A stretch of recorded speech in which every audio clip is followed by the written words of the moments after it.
Well, guys, that was a pretty cool episode. I was gonna say, before we got to the very ending of it, I was like, okay, it's kind of cool, but, a bit of a filler if you ask me. However, once we got that cameo at the end, or at least who I think that cameo is, which I'm gonna talk about at the end of this breakdown, woo, it was pretty nice. I hope I'm not wrong about it, so let's get right into this breakdown so we can get right to the ending and theorize about that.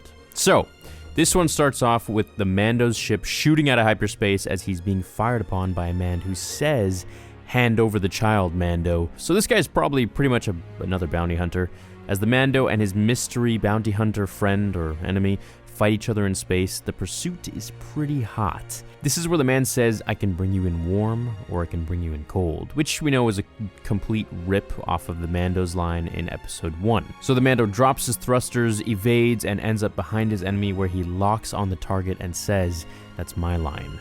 Fire!" and blasts him to oblivion. As the ship is partially damaged, he repairs it as much as he can with the computer, but it really doesn't work. So we see him doing an emergency land towards Tatooine, which, funny enough, is also what Qui-Gon did. This was the home planet of Sand. No, it's Anakin Skywalker. For those of you who are new to Star Wars.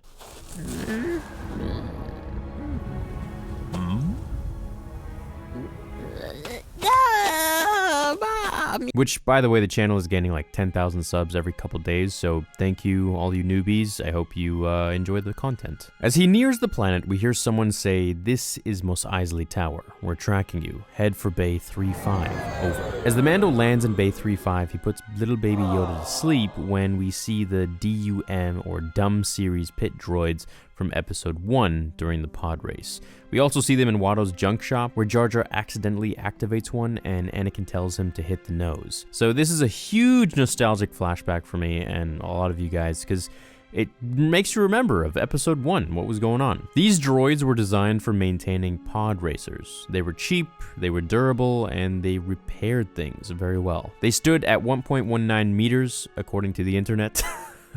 But as we see in this episode, like in The Phantom Menace, they had the ability to fold up into a compact form when not activated.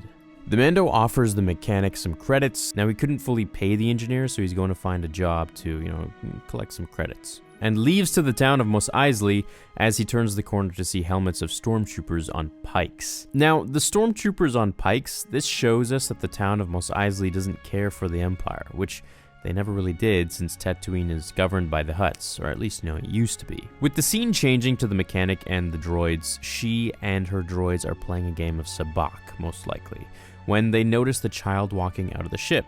They were startled by him, but realize it's just cute little baby Yoda. She grabs him and ordered her droids to go and get the child some food, with bones in it particularly. She says when the Mando returns, she'll charge him for the ship, and then extra for looking after the child. So this is where the episode really starts to pick up. The Mando walks into a cantina, and we see some familiarity here with many things to do with episode 4, where Obi-Wan and Luke entered the cantina. The hive of scum and villainy. We see the R5 unit with the bad alternator. If you guys remember in episode 4, the R5 unit was the original one that Luke picked out. However, it had a bad alternator, and so he had to choose R2. And then, of course, we got the hologram of Princess Leia and so on and so forth, which really started the story. So if we go back, there's a funny little story that was made. I totally forgot the name of where it's from, but it was made by Lucasfilm, where the R4 unit actually speaks about, or actually has an inner monologue about his story when Luke chose him. He had a Force vision, apparently, about what the future would have been like if Luke had indeed chosen R5, then went on to actually combust his alternator and make himself smoke so that he looked like he was broken, so that Luke would go and choose R2. It's a cute little story, but of course it's not canon at all, so I just thought I'd throw it in there. The Mando asks the droid, who is the bartender, for work, whereas he informs him, or it informs him, that the guild is no longer operating from Tatooine. When the Mando asks for other kinds of work, the droid informs him that that's not gonna work either. This is when a voice from the corner, with his feet up, kind of looking like some sort of Han Solo, holding a Republic coin, tells the Mando that he has a job for him. His name is Toro Calican. He activates his puck and says he picked it up in the mid-rim. Fennec Shand, an assassin that has been on the run since the New Republic put her employees on lockdown. She's headed out beyond the Dune Sea, and he says that she's here on Tatooine and that it should be an easy kill. The Mando rises and leaves the table, walking away, saying good luck with that. Toro says, whoa, wait, I thought you needed work. The Mando says, how long have you been in the guild? And Toro says, long enough. Clearly not, says the Mando. Fennec Shand is an elite mercenary. She's killed for all the top crime syndicates, including the Hutts. Toro sighs and knows that this is a job way over his head and that he's just gonna get killed easily. He stops the Mando and says, look, you can keep all the money. I just need this bounty to make it into the guild.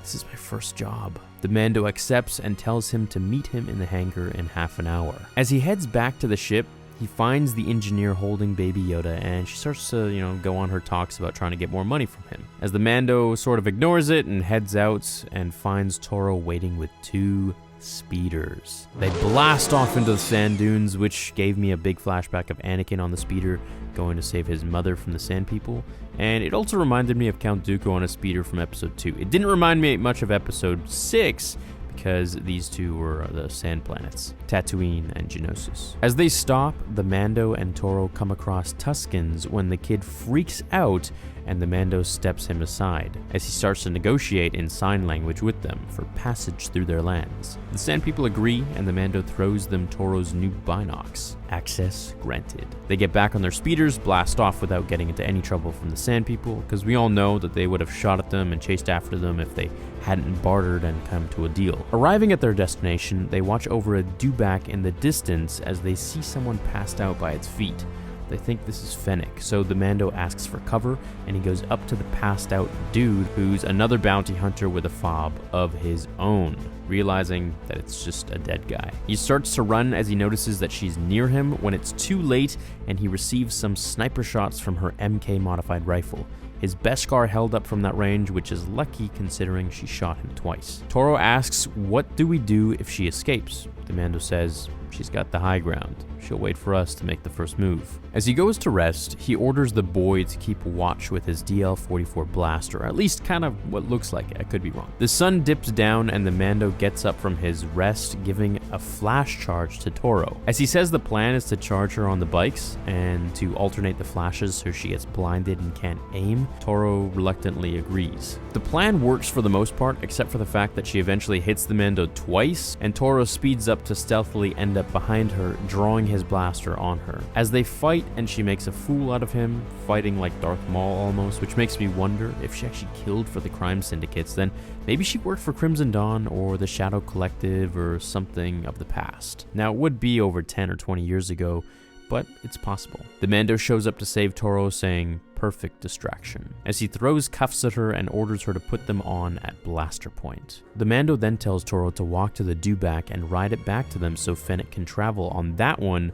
since there are 3 of them now. Toro says, no way, I'm not leaving you here with both of my rides and my bounty. The Mando realizes how sketchy it could look, so he decides to go himself and orders Toro to stay there, guarding Fennec, saying, don't let her near the bike. She's no good to us, dead. This, of course, is a direct line callback to Boba Fett from The Empire Strikes Back, when Vader was testing the freezing process with Han Solo. As the sun comes up, Fennec starts to play with his head, telling him that the Mando is a wanted man, that he shot up the guild and went rogue, kidnapping some wanted child. Toro realizes that the child that he saw with the engineer is the child the Empire is looking for. She tells him to capture the Mando, turn him in, and take his Beskar armor. He'll be welcomed with open arms into the guild, and he will be a legend. He'll wear the famous and rare Beskar armor of a Mandalorian. Toro kills her point blank. This was kind of a blindside. I didn't really expect this at all, but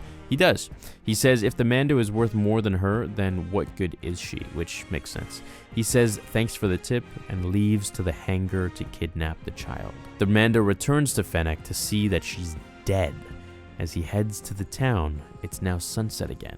Arriving at the hangar, he goes in to find Toro holding the child and the engineer hostage, telling him to put his hands behind his head. As the engineer is ordered to cuff him, she sees he's holding a flash charge in his hands behind his helmet, as she says, you're smarter than you look. As Toro is about to execute him, talking about himself becoming a legend when he brings his body in, the Mando activates the flash and blinds him and Baby Yoda. Poor little Baby Yoda. He vanishes like Batman and kills Toro from the side. As they find little Baby Yoda, who scurried off, He pays the engineer, blasts off out of Tatooine, and we think that's the end of the episode. However, it's not. Just when the show is thought to be over, we see a person walk up to the dead body of Fennec. As they walk, we hear the infamous spurs jingle with each step. Now at this point, I wish I caught my reaction because I immediately had an idea of who this was. And now mind you, I could be completely wrong, but the camera angle shifts and we see the entity kneel when it cuts to the credits right at the knee reveal. Now I'm gonna go out on a limb and say that this is Boba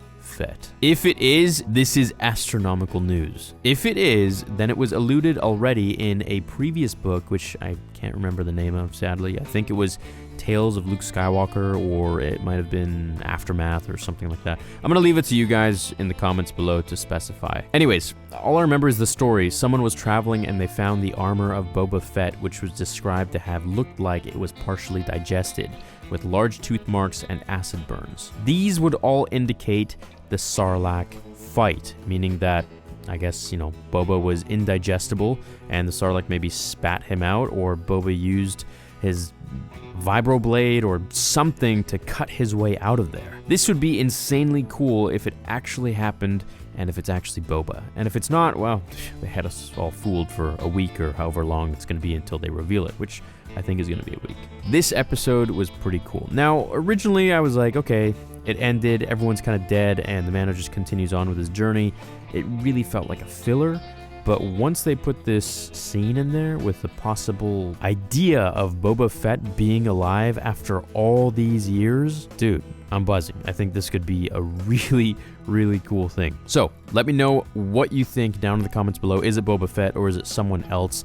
Leave a like on this video if you enjoyed the breakdown and all the little Easter egg things. And I'm sure there's probably some more things, but there's not really that important. This is the main meat of the matter, man. These are the potatoes and steak, or steak and potatoes, whatever it's called. And Boba being a possible character to have survived. Seems like they're bringing everyone back. You know, Palpatine's back, Boba's back. Who else is coming back? You know, Watto or something? Okay, hope you guys have an awesome rest of your day. Leave a like on this if you enjoyed it, and I'll catch you in the next one. Until then, remember, the Force will be with you. Always. Now, fulfill your destiny.